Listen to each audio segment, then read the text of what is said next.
Do you wanna know? Well, I've been thinking about you, and I think I have to listen. Because the sun is up, it's a beautiful day. My beginning will be as bright as the sun. Come, won't you come along? And it feels so bright, it's like luck is raining on me. Go and follow your heart, doesn't matter how far.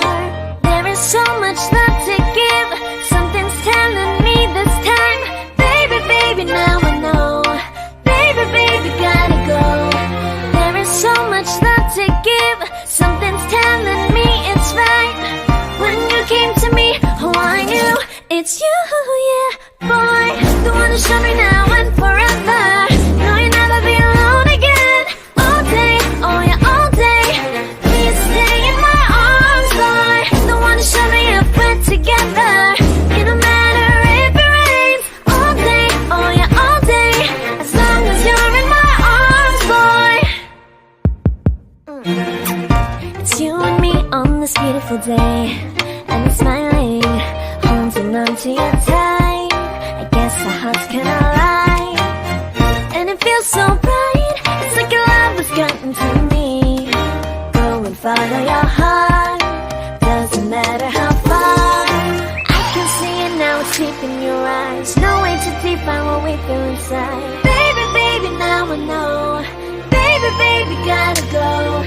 There is so much love to give, something's telling me it's right. When you came to me, oh I knew it's you, yeah, boy. The one to show me now and forever. No, you'll never be alone again. All day, oh yeah, all day. Please stay in my arms, boy. The one to show me if we're together. It don't matter if it rains. All day, oh yeah, all day. As long as you're in my arms, boy. Don't worry of tomorrow, but now you're everything in my day. I love the way you like a song, you know my heart. Cause you know me, know my heart. You're everything in my day. I love the way you know my heart. Yeah, alright. The one to show me now and forever. No, you'll never be alone again. All day, oh yeah, all day. I can let you know that you're my boy. The one to show me if we're together. It don't matter if it rains. I will love you every day. As long as you're in my arms, boy. The one to show me now and forever. No, you'll never be alone again. All day, oh yeah, all day. Please stay in my arms, boy. The one to show me if we're together. It don't matter if it rains. All day, oh yeah, all day. As long as you're in my arms, boy.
Here we are. Good evening and welcome to the Daily Examiner. Craig Lord is an engineer, freelance media operator, MC, marriage celebrant, family man, and an Auckland mayoral candidate. He joins us tonight on the Daily Examiner. Welcome, Craig. There we go.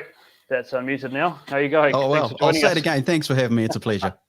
No, you're most welcome. Joining us as well tonight on the interview is Elliot Ikile. Hey, Elliot. Hey, thank you for having me on. So it's a privilege to have Craig on with us tonight. He was a candidate in the Auckland mayoral election in 2019 and is running again in 2022. Craig, do you want to say a little bit about yourself? Introduce yourself to our crowd. Oh, dear. I didn't realize we had that much time for me to talk about myself. Okay, you did it at the beginning. I'm an engineer by trade. That was my first ever thing I did straight out of school, went into the engineering world. So I was very pleased that happened because it gave me a grounding in all things fixable. That's really what an engineer does. We're very pragmatic people. We design things. We see problems. We fix things.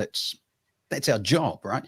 So I did that for about 16 odd years, stayed in the same company for all that time, apart from the last couple of years where the owner of the company was actually quite pleased that I finally left, not for any bad reasons, but to actually go out in the world outside of the company that I started with. He almost said, well, it's about time you left the nest, but anyway, so I did that for a couple of years, but unfortunately my company, we got rogered. I won a contract to help design some machines to build houses out of steel framing. And these machines were designed to go on the back of American pickups and travel around to army bases and housing projects and spit out houses just by a computer program. So I helped design these machines and set them all up. And unfortunately, across a long weekend, I think it was an Easter weekend, the company based in Albany that we all built them for, they had organized to run away with the machines. We didn't know. So across the long weekend, they took off to Texas. They had the trucks booked around the corner. They took off to Texas, owing me about $160,000 in bills. And when you're a solo practitioner in the trade with a baby on the way, that wasn't good news. So I had to fold my company, and thankfully the receivers actually managed to get a chunk of money out, so I didn't owe anyone anything, which was good news. Wow. So that's a sad story of my engineering career, but that's where it went. And then completely out of the blue, I didn't realize it, but I was actually a writer of sorts, a journalist, and I was always a photographer, hobbyist, and into motorsport in a big way. And by accident, during my engineering, when I was writing papers for engineering magazines and training other engineers how to do my particular trade in engineering, I didn't realize that I was also a speaker and a journalist. So one day I just came home to the wife and said, well, I'm not going to do any more tools. I'm going to go work in media, freelance. And she just looked at me and said, well, what does that mean? And I said, I don't know. But I saw it on the internet and I know that you can do it. Anyway, off I went. And 20 years later, I'm still doing it. But I guess politics is now going to be my third career path. But I think those first two career paths, 16 years in engineering and still doing it on the side for fun, and the media world is actually lends itself, I think, to being pretty good for a role in office. So that's where I'm at. There you go. Awesome. So you said as an engineer, your job is to fix things. Well, New Zealand pretty clearly is in a state of disarray, and nowhere more so than Auckland. We've got businesses that are struggling. The economy's in a really bad place. Not only that, but families, friends, and colleagues are divided. How do we fix our country? The country, I don't know. That's a big one because that's central. And whilst I've been very quick to pick on things that they're doing wrong, I'll openly say I don't have the answers to fix it, to make it right from a central point of view. However, those in central try to tell us they have the answers, and they try to convince us they know what they're doing, and they tell us all these yarns about what they're going to do to make things right, rather than actually just being honest with us and saying, we want to try this because we think it's the right path to go, but we're not exactly sure. We've got to think, you know what I mean? It's a pragmatic, honest, transparent approach. It's not what they do. What they do is they shout from the rooftops that we have the answer. And so then people blindly follow, and then it doesn't work. And so what happens then?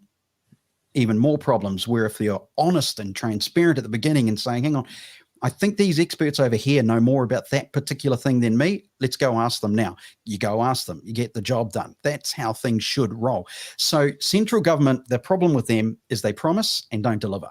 That's why there's so much ammunition for people like me to attack them. Do I have all the answers to the problems? No, not from a central point of view. And in saying that, I've had a lot of people over the period from the last campaign, even until now, saying, well, why don't you run for central? You know, why don't you go get involved with central politics? And I don't want to. I think I can be way more effective in local. I think in central politics, you get smothered and you just end up getting a pay packet every week from the taxpayer, and you don't actually achieve anything. You're not doing much. You might talk to your constituents. You might do a few social media posts saying, hey, we're looking at doing this, this, and this, but that's it. You don't actually get the opportunity to get your hands on the tools in the machine to try and fix it. So central for me is a no-no. I'm not interested. I want to do local body, get into Auckland, get into the council, and from the inside out, fault find, and then work out a way to fix it. Craig, if I might just jump in there. So you're talking about Auckland. All right. Can I ask, 'cause I'm very curious about this one, the City Rail Link, the various transport options that we have available, how should we fix the transportation in Auckland? The problem that I see when I look at it from an engineering point of view, not a climate change point of view, I look at it from engineering. You stare at a map, you drive around Auckland and you go, this zone is not designed for public transport. It's too late. The way this city has been built in its really weird shape because of the land, because of the way Auckland is laid out, our geography, it doesn't allow for a streamlined public transport solution. Not a good one, not an efficient one. So what happens is you get the virtual signalers who say, well, I'm going to put in bus lanes here and I'm going to change this transport route here and I'm going to put in a light rail around Dominion Road and we're going to solve all of Auckland's problems with it. Well, it doesn't. All it does is create a lot of expenditure for very little result in the end. Really, it does. If we pick on light rail rather than City Rail Link, because that's already running, we can't do anything about it. You know, it's not like someone's going to come in and just stop it. We've got to finish it now because unfortunately it's too far on. Light rail, all they do is talk about CBD to the airport. Well, how does that help someone in Devonport? How does that help someone in Albany? How does it help someone in Henderson? It doesn't. It doesn't at all. So then what they do is they put in a narrative saying, well, we're going to build lots of housing on this route and that'll solve the problem there because we can then transport them where? And I'm thinking, okay, where? If you're going to build a whole heap of properties in Mangere, you're going to take them to the airport or to the CBD. Why? What's this fascination with that? So when I look at it in an engineering, a pragmatic way, I think you're not telling the truth here, because that's not what you're doing. What you're doing is trying to beautification process, trying to make it pretty and look good overseas. That's what you're trying to do. So that people can jump on a plane, come to Auckland Airport, jump on this light rail and go into the CBD where all the money's being spent on a pretty waterfront, which is, hey, it is. It looks great. No problem. And these city streets that they're trying to make carless and pedestrian friendly and make it all a very pretty tourist center. They're trying to be Paris, London, New York. That's what they want to do. And they're wrapping it up with this public transport thing, saying, hey, it's going to be good for the country. It's going to be good for Auckland. It's good for it's nothing. It's not. It's a whitewash lie. But they wrap it up. The narrative is fantastic. You got to give them that. Their website is brilliant at telling you all these wonderful benefits. But if you actually analyze it, no, it's short-sighted and it's agenda-driven and it's wrong. So back to the other part of it, though. How do we fix Auckland's transport? almost impossible, I believe, almost impossible, because you would have to do a scorched earth policy to lay rail or bus routes or cycle lanes. That's not going to solve the problem either. You can't. You would have to wipe out so much of the housing and commercial buildings to try and make some straight line paths to make public transport work. It's just not going to happen. So it's done piecemeal. The Eastern Link from way out east into the city. Yep. Look at what they're having to destroy to try and make that small little thing work, which is going to go over budget, over time. And whilst it will ferry more people than having cars, granted it does. You can't argue that filling buses is going to take cars off the road, but it's not going to solve the problems. It's just a small little tiny piece that makes a certain few people feel good and doesn't achieve the overall end result that you want. There is no answer for that for Auckland. It is not the layout to suit public transport. Yeah, I actually totally agree with you. I think that, and when you look at the bike lanes in Mangere, for example, I can't believe that they would put them there as well. Absolute insanity, really, as far as I'm concerned. Yeah, well, they've laid them out all over the city, and it's done in a piecemeal way. We'll put a bike lane in here, and the few cyclist advocates go, rah, this is fantastic. Look at us cycling. But do they use it every single day to go to and from work? No. Small, tiny percentage do. You drive past on the weekends, lots of recreational cyclists using the cycle lanes. Awesome. Cool. Have fun doing that.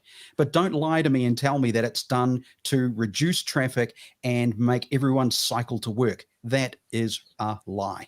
So I assume then that you're not really a big fan of the $685 million highway for cycles across the harbour bridge then? No. No, that was a dumb idea. Yep.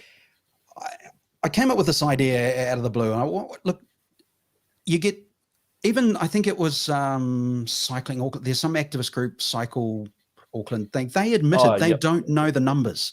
They admitted it in the media. They said, well, we don't know how many people would cycle over the bridge. So I immediately thought to myself, okay, so if this group, that's their job to advocate cycling, don't have the numbers, they don't know, how on earth can the cyclists peel out all these numbers saying it'll be good for the city and good for society when they don't know? So they're just talking out of their...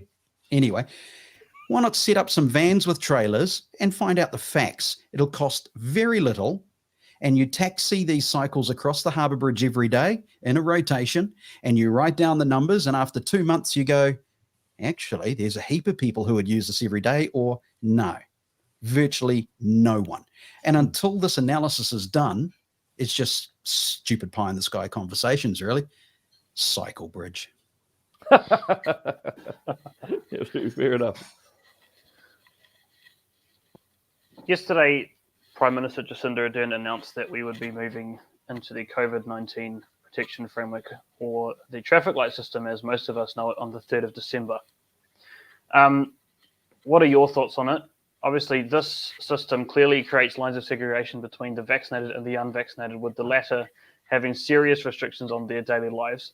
Is this system necessary for the protection of our nation, or is it an overreach and an unnecessary cause of division?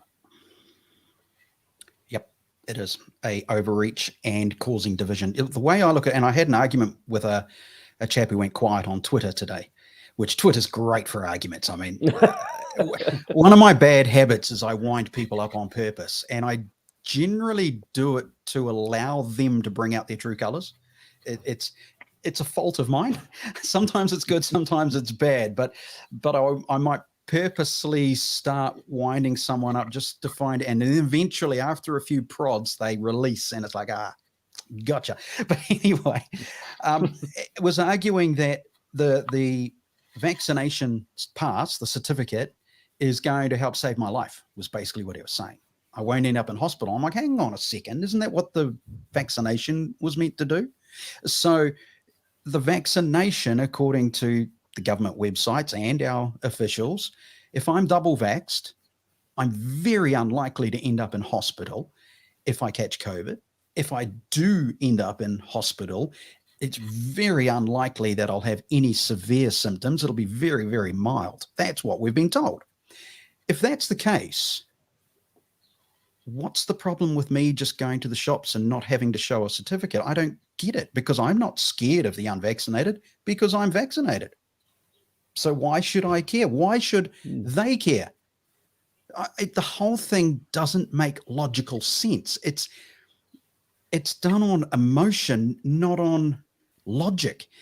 If I'm double vaxxed and I want to go to the hairdresser, why should it matter if the hairdresser's not vaccinated, for example? Because if that person has COVID and I get it, it's not going to hurt me, because I've been told the double vax and the boost will solve my problems. I don't see how waving an app, walking around with a vaccine pass is going to change that. All it's doing is creating a separatist society. And what has happened now is you've also got, I think you've got three people. You've got those who aren't vaxxed for whatever reason they don't want to be vaxxed, and that's none of my business. You've then got two lots who are vaxxed, but I think there's a high percentage of those who have only done it because they want to keep their job and be able to travel around with the freedoms. They've got no choice. The other ones do it because they believe they are social justice warriors. Now, those ones are the ones causing the problems, because what they do is they get on social media and lambast anybody that questions or disagrees with their way of thinking. So what they've done is they've created this division. So if I was one of those people and I'm double vaxxed and I'm going for my boost and I've got my vaccine cert, suddenly I think I'm a better person than that one who hasn't done it.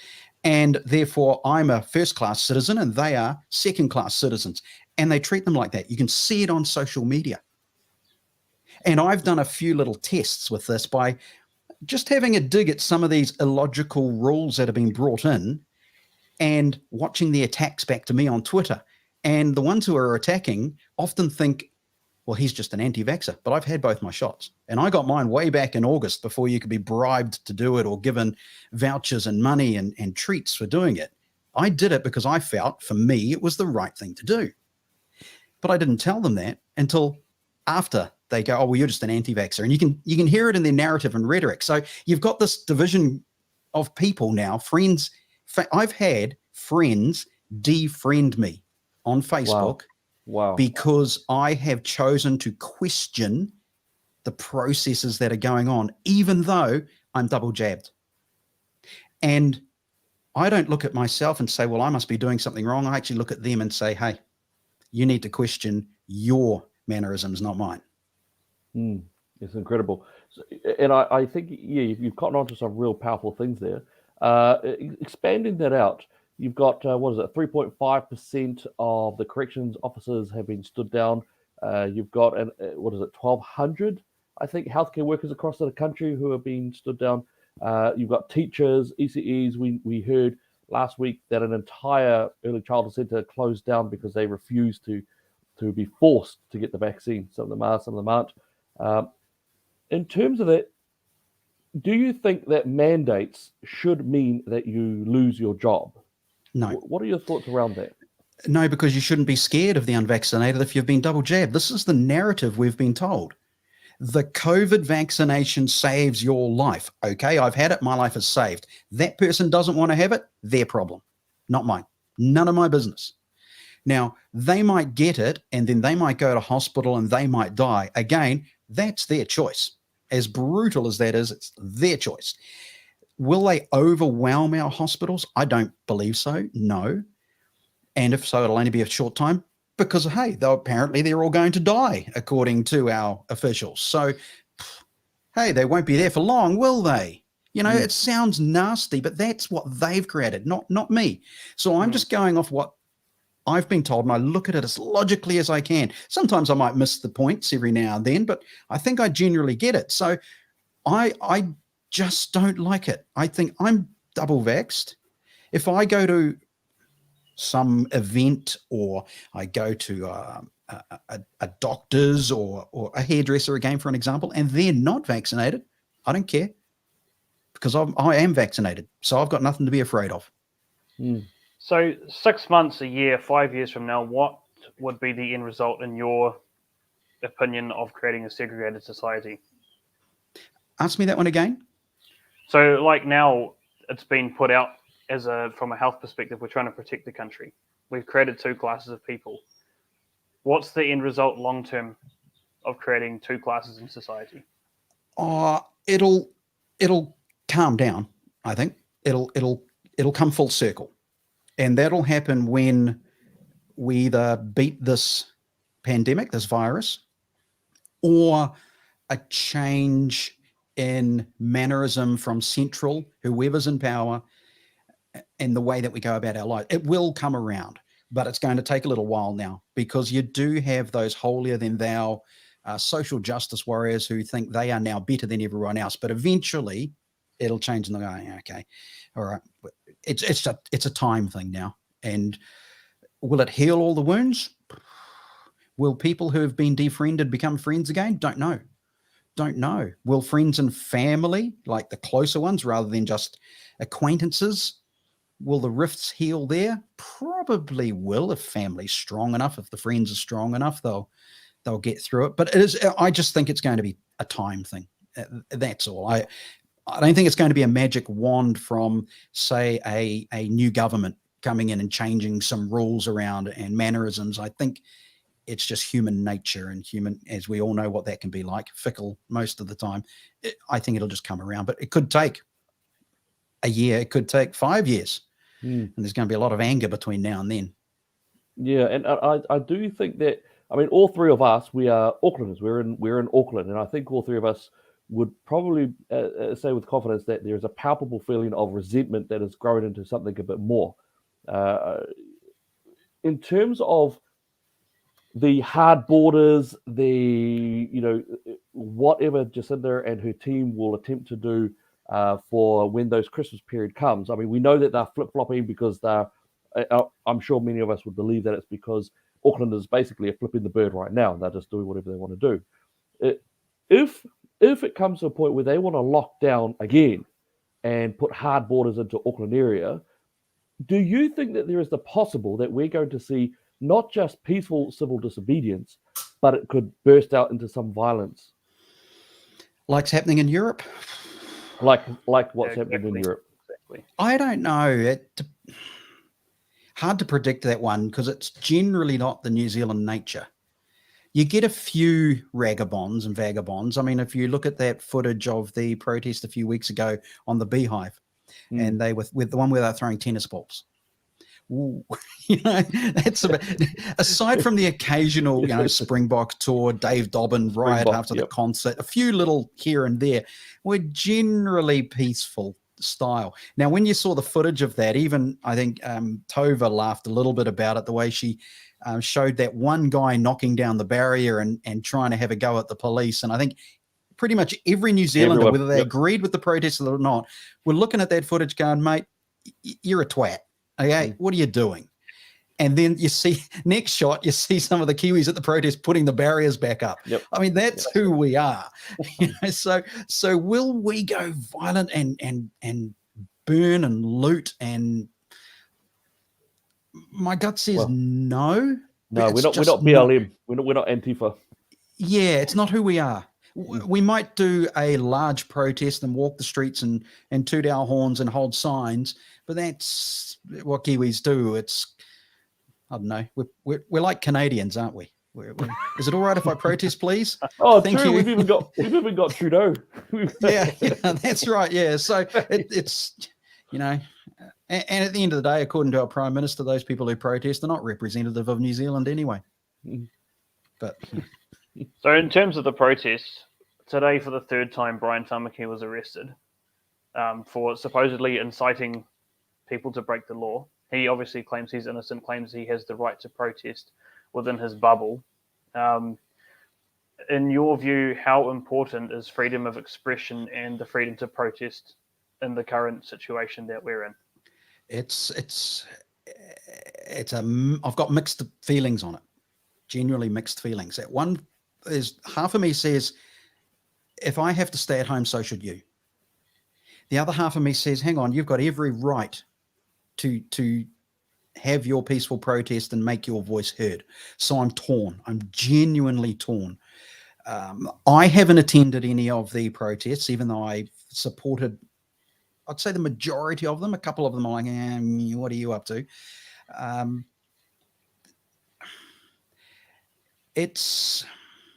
And I suspect there's a lot of Kiwis like me who are in the same thing. They're saying, hang on, if I'm stuck at home, you go home. Like, no, you've got no right to be at the Domain talking to your minions if I'm stuck at home. But then we're also saying, actually, it's a good thing that you're actually having your say. So should he be charged? As much as I don't like what he represents, who he is, should he be charged? Probably not. He didn't do anything violent. Most he did was shout things and taunt and say a few naughty, bad sticks and stones words about people. Whatever. Yeah, I also think that Brian's protests are well known for being very disciplined. Even the motorcyclists and the haka, he is well known. I mean, I'll be honest, I'm not the biggest fan of Brian, but he does run his protests really disciplined or very well behaved, and I think that's really good. I guess people see it. People see it, Elliot, and they look at him and they look at his Harley and they look at his gangster style jacket and they just do what I do and they go, oh, here we go again, and it's like, that's what we do, isn't it? Oh, here we go. No, whatever. Right, just go on, go to your Domain, stand on your stage, blah blah blah blah. Yeah, all right, now go home. All right, very good. I just want to bring this out from Nikki Rapana. People hugged that man and calmed him down. He's really upset and cried, and the barrel's back in place. So thank you, Nikki. Thank you for giving us the context that mainstream media won't give us.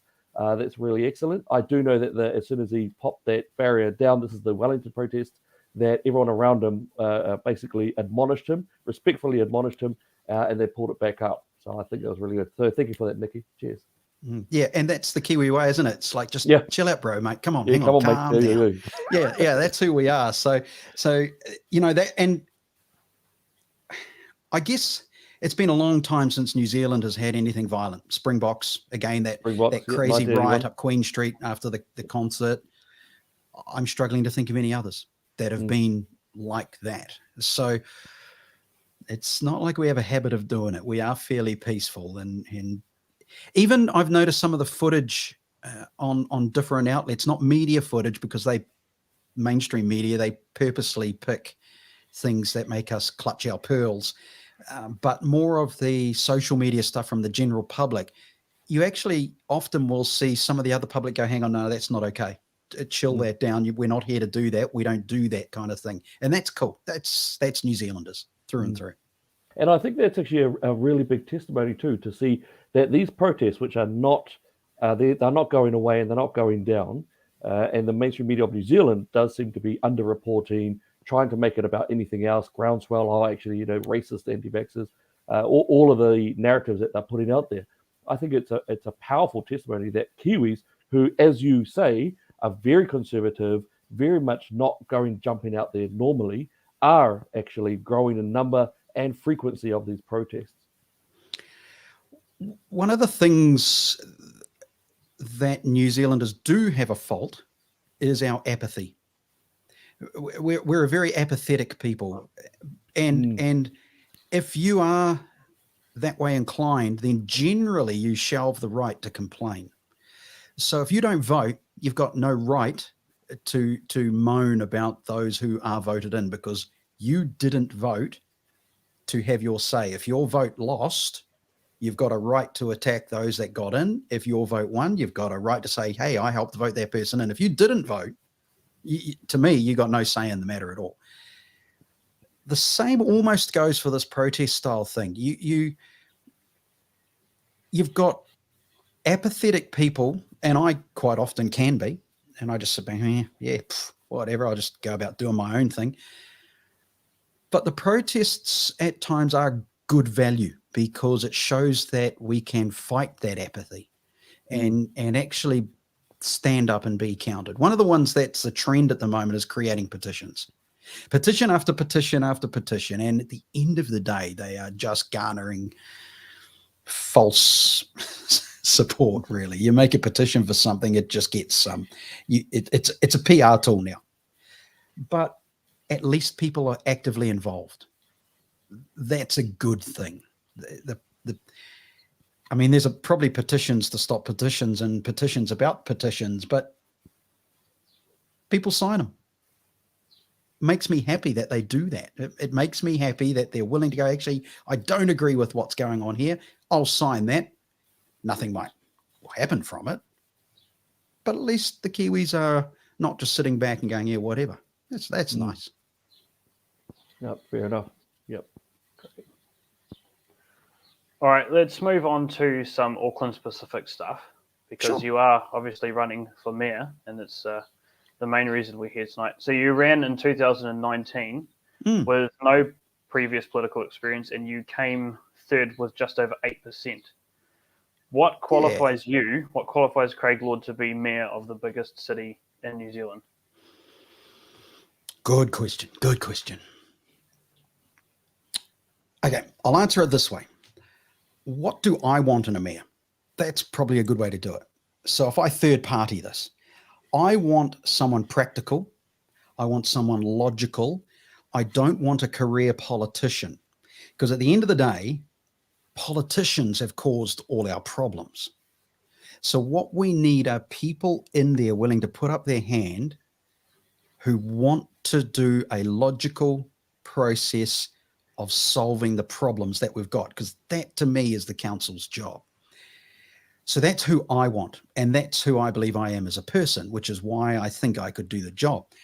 That person doesn't have to have all the answers, but what the person I want as a mayor is, recently I was made aware of, this is a good example, I was made aware of a speed camera put in over the North Shore, and the post was put in the middle of the footpath. Auckland transport at its finest. I want a mayor that will be made aware of that, because often those sort of things will happen and the mayor doesn't even know. I mean, it's a big business and not going to know everything that goes on.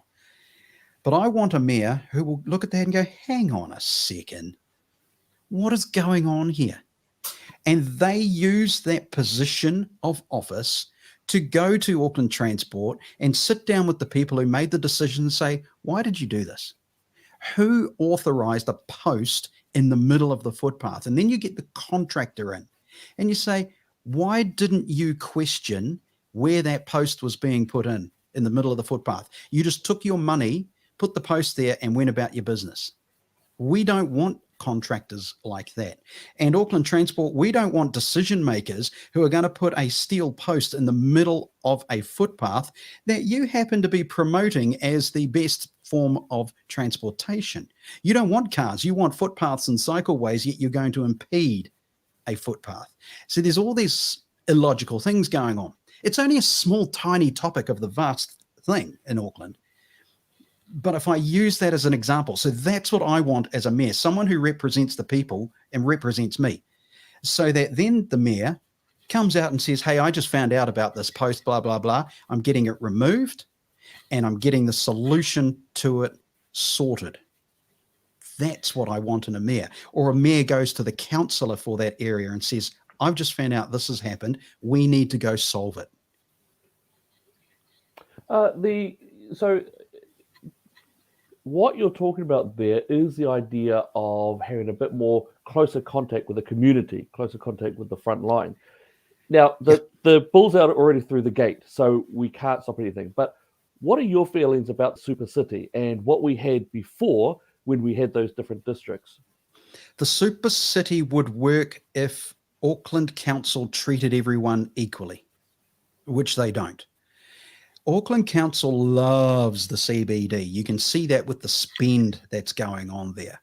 And that's the agenda you can see going on. Do they care about Rodney? No. Do they care about Franklin? No. It gets token gestures. Oh, look, we're going to make Pukekohe pretty. Okay, mate. Yeah, that's, you're not. You're just fluffing around to make it so a super city could work if everyone was treated the same everywhere, but they're not. Another fine example is that if you were to go walk around the different playgrounds. Certain areas I was have gonna bring up that one. beautiful playgrounds. Yep. Certain areas have slum playgrounds, which I wouldn't even walk on. Why? Yep. Because they only care about little specific areas that suit them. They do not look after the entire city. So the super city, yes, could work if Auckland Council treated it and did it properly and treated it equally. At the moment, it doesn't, which means the super city system does not work. It's inefficient, and there's a lack of care. They'll spin, they'll tell you they care, but you can see that they don't.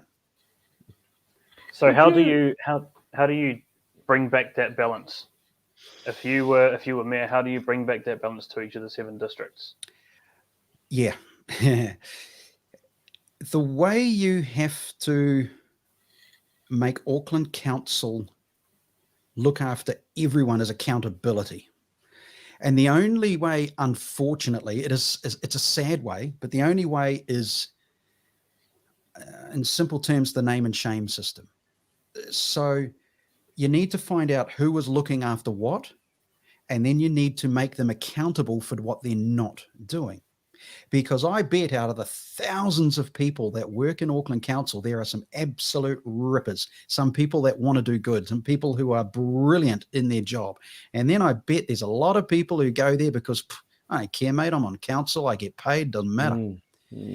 Now, when you're an entity that big, it's going to be hard to find them, but you can if you want to. And what you got to do is make change from the inside. You've got to make everyone care. You've got to make everyone in Auckland Council employed realize that they're not there just as a job. They're there to serve. They are public servants paid by the ratepayer, and they should do their job. They should make sure that the grass is mowed. They should make sure that the gutters are cleaned, that everything that a core service of a council is meant to do is actually being done. We should make sure that Rodney's potholes actually get fixed. Same out in Kumeu, same out in South, everywhere. My own street, Blockhouse Bay, has been resurfaced, I think 2 or 3 times in the last 15 years. I'm a dead-end street. Why on earth are they recycling the tarmac on my road when there's people who have potholes that are destroying their suspension and tires getting no love? Because it's not being done efficiently. No one is accountable. No one gets dragged over the coals for it because no one, from what I can see, no one on the inside wants to do that role. They're not interested in doing it. But that's what I want to do. The reason for me putting my hand up, the initial reason is we can't remember. We cannot remember the moment when we said, I'm going to run for mayor. But what I very quickly, at the beginning of the campaign, the first one, was that I wanted to go in there and fix it from the inside. All the small little problems, you fix them, and the big problems will solve themselves. But you got to do the little ones. You've got to get. Here's an analogy. Bear with me here. Council to me is a machine. Right. If I look at this from an engineering point of view, it's a machine. It's a car. It's an injection molding machine. It's whatever. Its job is to operate. There's all sorts of people involved in making that machine work.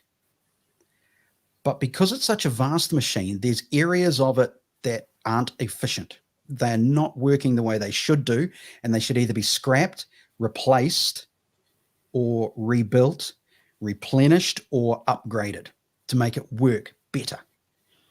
The problem you've got is until you get tools in your hand and start undoing bits and testing and working out what's going on, you don't know how to fix it. I remember in the last campaign, people saying to me, well, how are you going to fix this? When you're in office, how are you going to fix this particular problem? I said, well, hang on a second. That's like taking your car to the mechanic, going up to the mechanic and saying, there's a knock coming out of the front somewhere. Can you fix it for me? And the mechanic says, yes, let me take a look so I can see what. No, I just need you to fix it. Tell me how you're going to fix it. Well, I can't tell you that till I've found what the problem is. You've told me there's a knocking noise. I need to go see if it's the engine or the drivetrain. No, can't you just tell me now how you're going to, you get where I'm going here? You've got to do the analysis. You've got to get inside and have a good look around and a poke and a prod and then go, there's where the problem is. Now let's find the solution. Okay, we have to change the bushes. We have to tighten those bolts. We've got to replace that arm. Your piston's blown out. So we've got to strip this down and get to the crux of it, solve that problem. Everything else will work properly. So council to me is a machine. So that's how you fix it. But you got to make people care. You've got to make the councillors, the local boards, and the workers in the offices care about what they're actually doing. And you can only do that from the inside. And it's making those who don't care accountable and those who do care feel their worth. So the others, and I think that explained it. Yeah, no, definitely.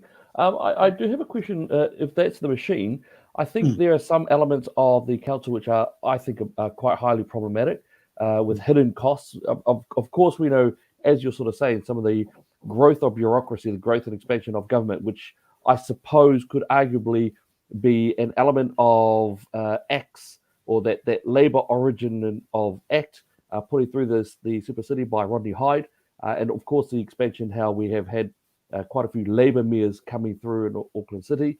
I do also want to know about the first race-based group who take ratepayer money and have actually affected a lot of change on our mountains. I mean, again, we're all Aucklanders. I would say if I grew up going up to Mount Wellington a lot. That was my childhood. How do you feel about groups like Tupuna Maunga Authority, who are unelected, carry very heavy salaries, have used ratepayer money for helicopter pickups of logs, shutting down of cars going up unless you ring up and ask, basically the removal of white people trees, and the propagation of how they've been putting things through. What are your thoughts about that style of governance, and even the ideas around RMA issues where, for example, changing a mirror might incur costs as for consultation to various iwi and hapu? Okay, the beginning part, I disagree completely with race-based entities. I do not like it. We are New Zealanders and we should all have a say in our city and our land. The fact that someone has a genetic lineage back to the first Māori settlers, and here's another argument which I love, Indigenous or not, I say no, because they were not from here. They came, and then so did the colonials. What the colonials did was bad. I get that. It was atrocious, and that happened all over the world, and those wounds probably will never heal properly. But we are a nation of one, supposedly. Having independent Māori statutory boards, having Māori wards, having the Maunga entities, to me is wrong. It is not representative of New Zealanders. It's representative of one very small segment of New Zealanders. And I disagree with that completely. Everyone should have a say, and everyone should have the right to assist in the decision making, however that comes about. But by just simply creating these entities and then having these people get on these boards of decision making and money spending without our say, without us voting them in, is wrong, because the spending is ridiculous. The spending is out of control, and even though they report their spending, nothing's done about it. It's just like, oh, well, that's what it's meant to be. No, it's not. That is not how our money is meant to be spent. And it's about time someone pulled them up on it and called them out. That's what's got to happen. Well said. Well said. Awesome. Yeah, look, here's an example. Here's an example, very quick example. My son's girlfriend. Yesterday, I found out that her brakes in her car were apparently shot. And then I hear, after the son took it to a mechanic, they come back and I hear $700 to replace the rotors and pads in her car. Now, I immediately go, I don't think so. But a lot of people a lot of people go, oh, well, if that's what it costs, then that's what it costs. Mm. But I did my due diligence this morning and I found the parts for $325, right? And we'll do it ourselves. We understand that a mechanic has to make a profit. I got no problem with that. But you've got to do your due diligence.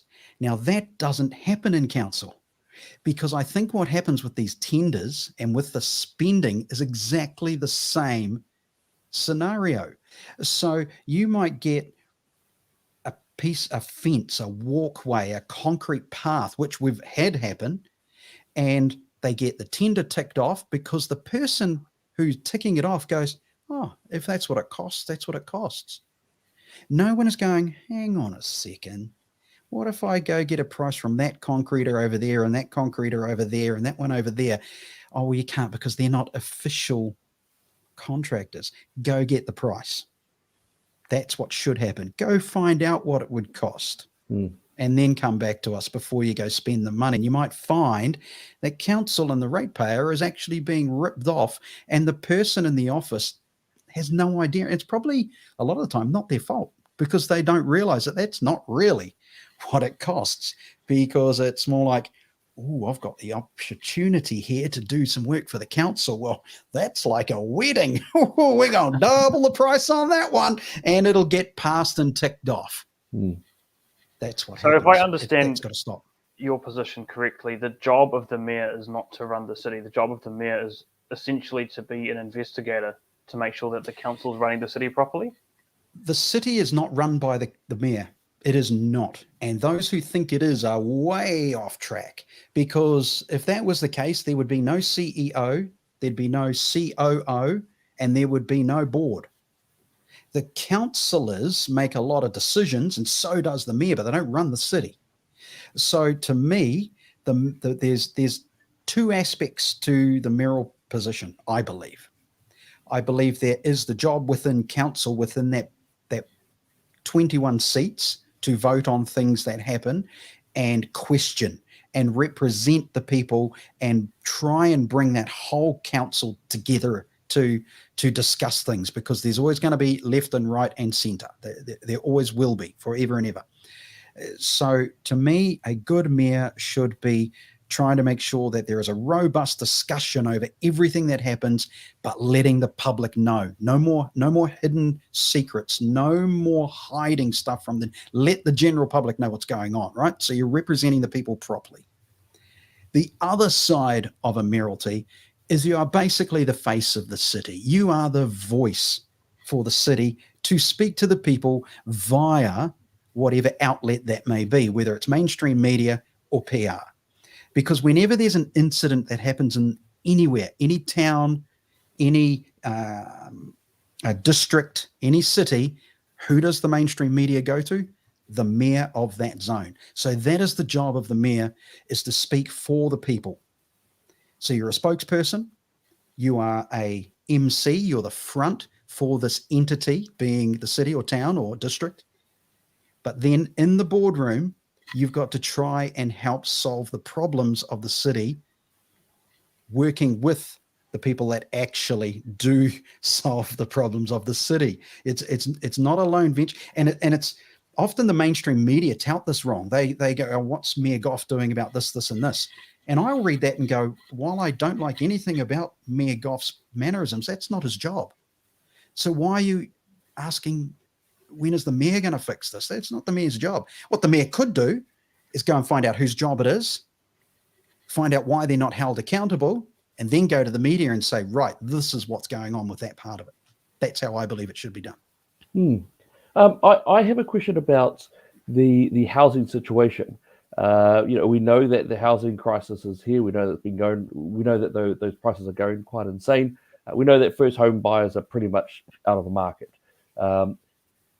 How do you feel around the rules relaxing for high density housing or upper middle density housing, especially when we regard some areas of Auckland as being gentrified and other areas as being where that gentrification is aiming towards? From what I've read so far, I don't like it. I think it will create slums. They want to, I get what they're trying to do. I just don't, to me, it doesn't seem the right way to do it. But this is only from what we've been released with so far that I've been able to read through. And I'm sure more will come out of it. And I'm sure they'll backpedal on a lot of it. It's what happens. I think what they've done is they've thrown a bone, test the waters, get a feel for what people say, read it, try and read the room and go, actually, no, we'll only do this, this, and this instead. Politics. But you can't just go in and put up a 3-story bunch of houses somewhere inappropriate to no aesthetic value with what could be a leaky building syndrome, slums built, no controls, just get it done, put up houses to try and solve the homeless problem or the shortage of housing problem. I kind of get what they're saying, like let's hurry up, let's speed things up. But the other side of it is the materials aren't there. The materials that we do have are too expensive and we don't have the people to build them because we're not looking at it the right way. I know I know lots of people in the building trade, but someone in particular was telling me last year about the code rating for insulation and the rules around what insulation they are and are not allowed to use, even though it costs twice as much as other insulation from another supplier, which does the same, if not a better job, half the money. But the reason the other one is chosen is rebates. All these little rewards behind closed doors that go on. So you sell the more expensive product, you get more in your own pocket. It's a nasty little system. It's not the fault of the suppliers as such, like say the ITMs, the placemakers, Carter's, Bunnings, Mitre 10, et cetera, et cetera. It's not their fault that the prices are what they are because they have to put them through in the margins. But that is what happens. And it's the same with the materials on the outside. Some of the claddings that architects are speccing because they're getting a rebate for products being used. And this is directly from someone in the trade. He says, mate, they don't tell you what's going on, but that's what's going on. So there's also the problem of being able to actually build them economically, which they can't. So then they build them on the cheap, which they can, but they end up being really cheap slums that degrade, look awful, and in 5 years, it'll just be a nightmare. So from what I've read so far, I don't like where they're going. I get what they want to do, but I don't like it. So is the solution then, is it private developers buying up plots of land and effectively designing their own new towns, new villages, and taking that completely out of the hands of the council? You got to have rules and regulations. Otherwise, you end up with junk houses. But you've also got to have the councils doing their job in code checks, which I'm led to believe they do, even though it takes way too long and costs way too much. But you've got these massive developers who are developing areas of land and creating these little sardine suburbias, which is fine because they are meeting codes and they're doing it.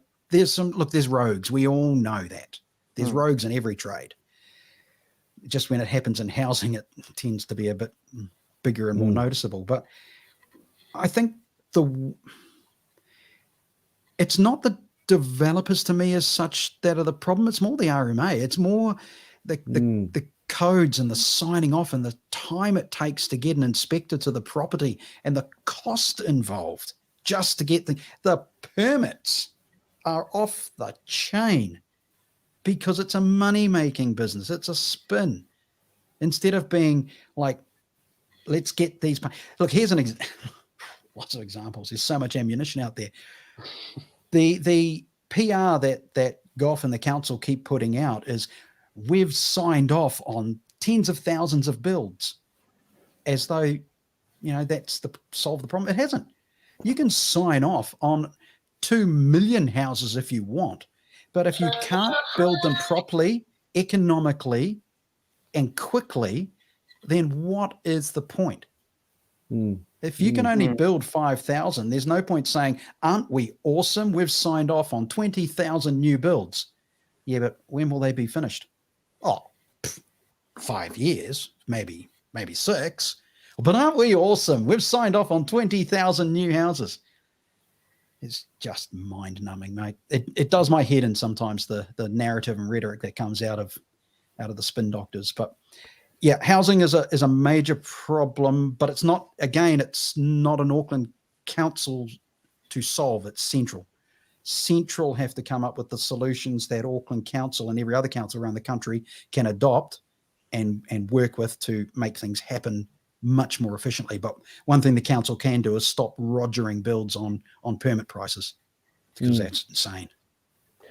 I did have one element. Now, this is also partly it's a national thing, but it's quite large in Auckland. Is South Auckland Councillor Daniel Newman brought up the Kāinga Ora example. So we've had another outburst from some violent gang tenants who are of a Kāinga Ora household. Yes, that is a government department. But that, of course, Daniel has brought up that they have a be kind policy, which means that the tenants could be violent, abusive, attacking neighbours, thieving, stealing, and it doesn't matter. They will not be chucked out. In terms of that, this is a hard question, I know. What do you think Kāinga Ora should be doing with these tenants? And how do you feel about those massive spikes in violence, aggressive behaviours, antisocial behaviours going on in very much Auckland motels with that winds aspect going on? Kāinga Ora are caught between a rock and a hard place. I actually feel for them on this one. Their role is to home people. You know, that's their job, to give everyone a warm, dry, safe house. I believe the list is 20,000 people waiting for a house. I think it was the last figure I heard. Something like, it could be slightly higher. Doesn't matter. Let's say it's 20 as a figure. So the argument could be kick out the rogues and put in a family that actually wants to live there and live in a society and be part of society in a nice way. But then what's happened to the ones who are kicked out? Where are they now? So I can see the problem. It's not like you can fence off a zone of New Zealand and say, well, we'll put the problem ones over there and we'll only keep the good ones, because don't need to say any more on that. So they are really in a difficult position. However, if you are not treating the public property the way you should do, because it's ours, being Kāinga Ora, we own them, you know, the taxpayer. The government doesn't own them, we do. I demand good tenants. So maybe they've just got to be a bit more brutal and say, if you're not going to meet our standards, hit the road. And I think it's probably time they did that. I'm just worried about the backlash or the after effect that's going to happen. Where is that where are those people going to go, especially if they've got children? Yeah, children. So it's a real different. I'd never want that job. I would never want to be making those decisions at Kāinga Ora. They get a lot wrong in that government department. They really do. But they've also got some very difficult jobs to put through. So how brutal do you get before you're inhumane? We're going to open, take a couple more questions for you, and then we might open up to some questions from the chat. How are you going to stand a chance against political heavyweights that are backed by major parties, either National, Labour, as an independent? How are you going to even have a show of getting in, and how do you answer the people who are going to inevitably say that you're just going to split the centre-right vote? There's no answer to that one. The first part is all about, I don't mind being I like being an independent. I don't want to align with a minor city party such as CNR or City Vision, the left and the right. It's not what I want to do. It's all about advertising at the end of the day. It's about getting your name out there. And if you get your name out there, it doesn't matter if you're a big party or an independent. The Labour machine is fantastic. You cannot, if you're a centre right voter, you still can't deny that the Labour machine is sensational. It works well. It does. Yep. It's a heck of a machine. And yes, I am fighting against that machine, but I just have to be me. I have to play the ball and not the man, so to speak, to put it in rugby terms. So I've got to make sure I stay focused on what I want to, or have what I would want a mayor to do, and do that, and not go attacking the opposition. Play the ball. Don't worry about the guy out on the wing. Don't worry about the centre or the hub. Play the ball. If I do that, and we get the advertising out there and we get the mainstream media coverage, which my fingers are crossed after the last campaign's results, they'll be more obliged now to cover me. I'm still not the big name, which is easy fodder for them. So if a former politician runs, then immediately they'll get coverage because they're a former politician. So you've still got to fight that. It's just a matter of being aggressive into the mainstream media and making my case all the time, because as much as I despise the general position of the current mainstream media, you got to work with them. Right. You just got to. And I attack a lot of the journalists for not doing their job properly, but I've also got to work with them. That's how I have to fight this campaign. Media, the mainstream, look, social media only goes so far. I love social media. I really enjoy working with it. It allows me direct contact with people, but still not enough people. And that's where the mainstream media comes on board. So love them or loathe them, you got to use them. Great. All right, we're going to take. I'm going to ask one more question, and then feel free to chuck your own questions in the comments. We're going to get them to Craig in a minute. But one last question from us. One of the main things that we stand for at the Daily Examiner is family values. A family man like yourself, you've been married for 23 years, you've got 2 kids, but we've seen multiple occasions where politicians and even inside the Auckland mayoral race have been attacked and have had major family scandals. What have you put in place for yourself to uphold your own and your family integrity and to avoid scandals like we've seen in the past? Oh, Lynn Brown. It's funny. My wife and I joked about it. And it's more than that now. It's actually it's 20. I think this January it'll be 26 years. But anyway, we joked about it the last one. I said, one of the rules I'm going to put in place immediately the first day of office, there are no closed door meetings, one-on-one. You cannot do that. The risk today of a scandal coming out of a one-on-one meeting behind closed doors is impossible to beat now, because the social media will attack even if you're in the right. So I said to her, yeah, that'll one of the first things is if there's a one-on-one meeting, the door is open so people can see, or you've got to have someone else in that room. You can never be one-on-one. So that's one of the major ones. The other one is my wife's too awesome. So there's no chance of doing anything stupid to create scandal. There's no point. No, you don't give up on a good thing. And because my kids are adults, they'd just abuse me anyway. They don't hold. They have too much of me in them. They don't hold back. They're quite happy to tell me where things are at, whether I want to hear it or not. But I think that's great. It means I've raised them properly. So, yeah, you are right though. Scandals in office, they're rife, and it's just because people have a lack of self-control. It's just dumb. Yep, it's great to hear that you put this in place. We're going to open up for questions in a second, but is there anything from either Craig or Elliot that you want to ask? I absolutely love the I absolutely love the fact that you are very much about that family values thing. You've got the Billy Graham law. That's amongst Christian circles, they call it the Billy Graham law. Don't be muck around there. So I think that's actually really awesome. My wife's only 5'2", but I believe I might have met her because, of course, you and Yeah. I have met previously, and I believe she was there, wasn't she? yes, I think so. Yeah, I pretty much Yeah. include her in everything. Yeah, Yeah, every yeah, time and I had through the campaign, any meetings, you coming? Can you come? And because she's equally a part of this as anybody. In fact, probably more than anyone else. So she has to be involved.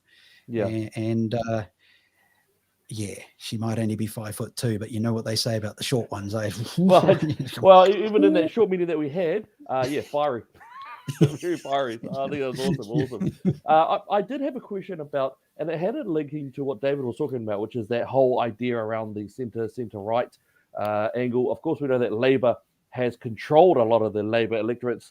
I think that some of the Labour-based councillors are very good.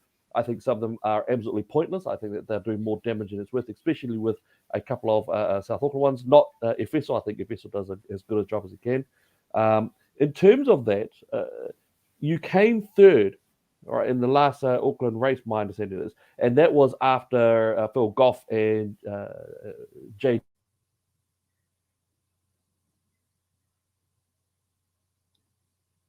Are you still there, or have we lost coverage?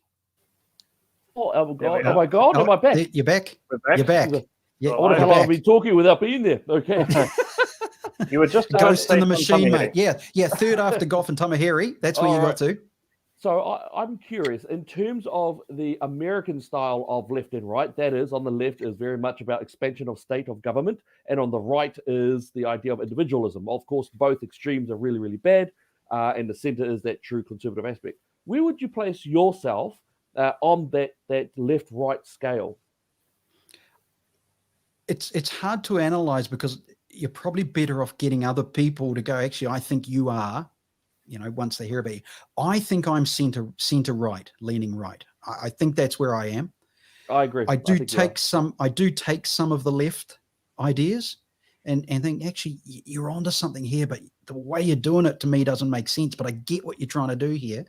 So that's why I think I believe I'm center right. And I'm sure some people over time go, nah, mate, you're an extreme old wing right. You're way over there, mate.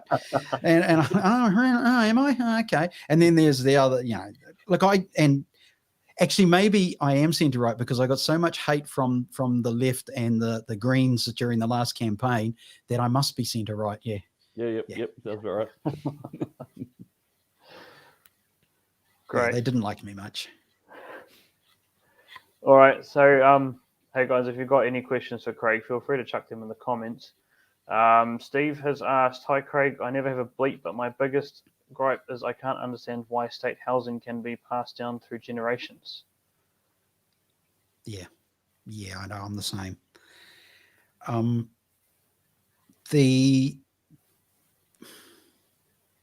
I don't have the answer for it. I also don't like it because it's not what it was meant to be. And you've ended up with generations of people just sucking off the government titty, to put it in very brutal terms, for a very, very long time. Now, there are people who need that help. And I guess this is where part of the left of me comes. They do need help. I've got no problem helping people who need it. But when you've got the ones who don't, that's the one that makes me and a lot of other people very angry. And those who can stay in that state house and never have to actually lift a finger to make themselves better annoys the heck out of me. And like I say, some can't. There's just, there's genuine reasons why, yes, we will help you out. We will put you in a house and make sure you're safe and secure. But then you look at the other one, you go, nah, you're just in simple terms, you're taking the piss here. And that's not right. Yeah. And it's, I guess, again, Kāinga Ora's problem, isn't it? It's rocking a hard place in that business. It's not easy. But yeah, I agree. It grates me as well. Right. Victoria asks, what is your view on the unitary plan in its current form? It's got some major issues.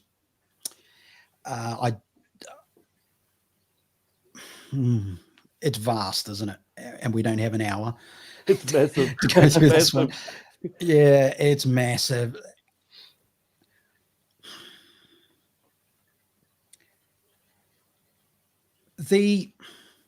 I'm trying to work out how to do this in a very, very convoluted answer, and it's difficult.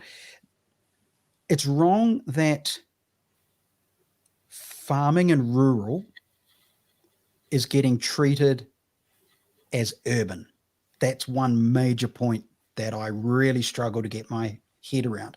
What that's also doing is, especially in Pukekohe with the farming, is it's going to completely destroy our crop land just so that developers can put a house on it. But there's more to it than that. They are converting it over to urban so that they can claim rates and they can make more money. The unitary plan has some good parts and some bad parts. And I know that's sitting on the fence for this answer, but because it's such a vast topic, I really don't think I could. Maybe we have to have an individual conversation on that one because it's big. But I disagree with a lot of the process of converting rural to urban, if that's where the angle I think that question is coming from. It's money grabbing. Right. Yep. Oh, I like Jamie's question. Okay. What do you think of Let's Go Brendan? How much will New South Wales beat Queensland by next year? You got a two. No, I don't like the second part of the question, Jamie. Okay. Hey. First of all, Let's Go Brandon was one of the funniest things to ever come out of America. And secondly, New South Wales, whenever they win, it's pure luck. Because the Queensland is better, always will be better. Go the mighty Maroons, and have at it if you think I'm wrong. Queensland next year will be 3-0 up. That's what's going to happen, and they're going to smash the Blues. So sorry in advance. On that topic, how do we fix the All Blacks, Craig?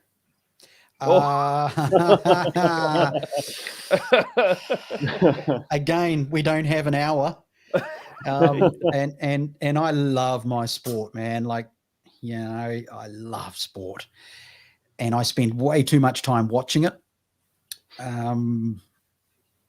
But I wasn't as angry as I was a few years ago when we lost some big matches. I was a bit more like, yeah, okay, this time. There was some young players, some newbies. Some I think it might be past their use-by date. There's a couple in there that I question. But the thing with the All Blacks is I often think exactly the same when people talk in my first love, which is motorsport, and say Formula One or IndyCar or supercars, and they go, gee, that driver's useless. Well, hang on a second. They might be at the back of the field, but they're still circulating way faster than the majority of the planet can do it in a car. They're good enough to be in that sport generally. They're not useless. They're just slightly slower than the others. And same goes for the All Blacks. They're not useless. It's like, to me, Geordie Barrett had a mare of a game. And I often wonder, is he the best number 15 we have? Doesn't mean he's a useless rugby player. He's actually really good. He just had a shocker of a game and makes some bizarre decisions at times, but that's sport, you know. So, but anyway, we don't have an hour to talk that. We could. Michael asks Craig, what are you going to do about the thousands of ghost houses? Can't do anything. That's essential. And there's one beside me. The one beside me went vacant for 3 years. Then he put in some, became a state rental. They were a bit rough, and eventually he moved them on, the private, because it was a private rental rather than Kāinga or owned. So he eventually got them moved on, and it's been empty for, I'd say, a good 6 months, maybe more. Last time was 3 years empty. So ghost houses are if you own the property, it's yours. You've got every right to leave it empty if you want to. It's not for me to tell you that you have to have someone in it, or you have to rent it out, or you have to sell it. It's your property. You do what you want with it. I just wish they would. I just wish they would put people into those houses and rent them out so that families can have somewhere to live. So, yeah, but that's basically what I think of ghost houses. It's not my property to tell the other one what to do with it. Awesome. Cool. Great. All right, one last question from Rose. What do you think about reverting back to regions, so more involvement in communities and bringing back the neighbourly feeling in towns? I guess she's referring to the abolishment of the super city. Oh, splitting it back into different own entities again? Okay. I think it's the same answer I had before. If the council actually did their job properly, then there should be no reason for it to be split back into separate entities. The reason that I think people want it as such is because the council just basically aren't doing their job. They're not looking after the outer reaches. And so they've got every right to say, well, give us our own, we'll look after it ourselves. Rightfully so. Yep. But I say give me a chance to get in there and see what the problems are first and why they're not being looked after properly. Like let's really find out. I know I follow Greg Sayers, for example, and I'm sure he just bangs his head against the wall at times and going, you do realize we exist up here, Auckland? You know we're up here? And he's got his detractors as well as those who love him. I mean, that's politics, isn't it? But at times I look at the decisions that go on up there and I think, why are you ignoring him? How he's got a thankless task at times trying to get things done. So, but if things can get done properly, then it doesn't matter how big it is, really. That's almost like equally saying, well, we should split New Zealand into North Island and South Island and have a government in each island to look after it. There's no need to if the one entity does the job properly. Although we should fence South Island off anyway, shouldn't we? I mean, those Southies, mate. David, do you mind if I just might be just ask for just one more question from one of the guys in there? Is that okay? Yeah, jump in. Yeah, no worries. Oh, lovely. Thank you. I just want to pop in this one from Barney. Barney, of course, is one of the more legendary youth workers of Southside. Good to see you there, Barney. Now, there is a humorous part, then there is actually a bit of a serious one. Is the All Blacks entering the New Zealand Warriors zonal sport? And I think the second one is also pretty powerful. Has Jacinda's response to the COVID outbreak been the right one? If not, what would the alternative response be? Wow. Ooh, okay. Is the All Blacks entering the Warriors zone, as in are they becoming the perennial losers? Is that what he means? Gosh, I don't know. I think so. You went straight there. He just have to be a bit tactful there. Ouch. Don't know. Is Ian Foster the right coach for the All Blacks? The officials seem to think so. The rugby brains, and they know more about the sport than I quit playing it in third form because I got sick of being smashed. So my experience was junior rugby and that's it. And then watching it from the comfort of my living room. The officials must believe in him rather than Razor Robinson. I would have thought Robinson was the better pick at the time, but okay. Anyway, so the All Blacks, they'll be all right. They've had bad time. Hey, remember last time we had a shock like this, we won the World Cup. So yeah, that's true. It could just be the kick in the pants we need to stop the complacency and the just bring it back down to reality that you actually have to fight for the title. And is he asking me how I would have approached the COVID against what has currently been done, or whether I agree with it? I think a little bit of both. I think is Jacinda's take on the COVID response, is her COVID response, was it good? Was it not good?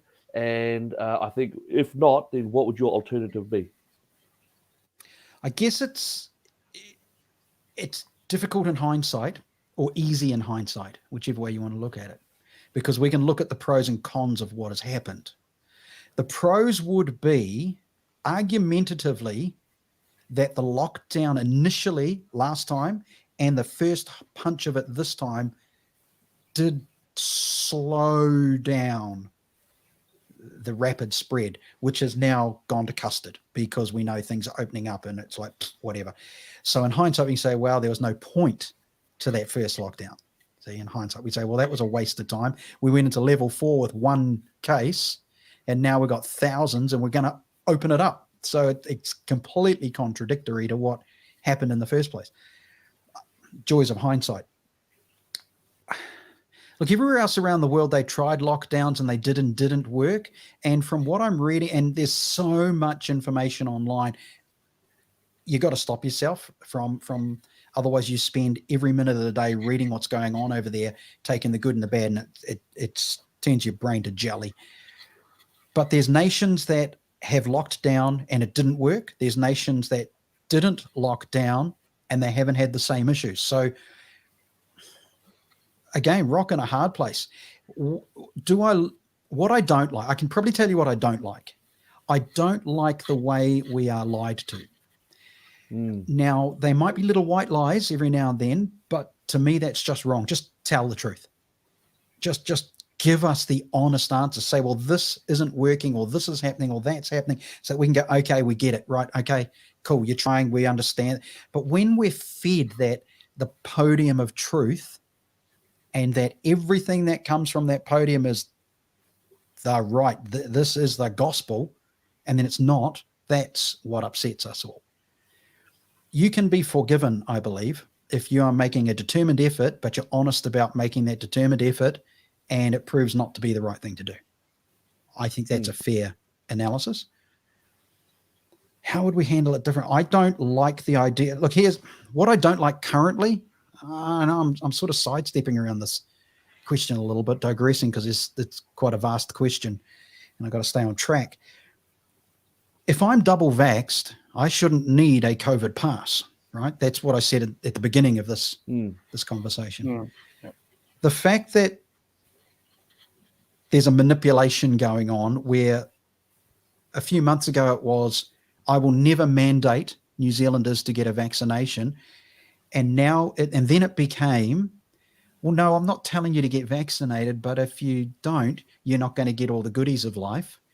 And then it became, but we're going to mandate certain entities in our society and force them to do this and this and this. But we're not going to mandate. I'm like, but you are, and you told us you're not.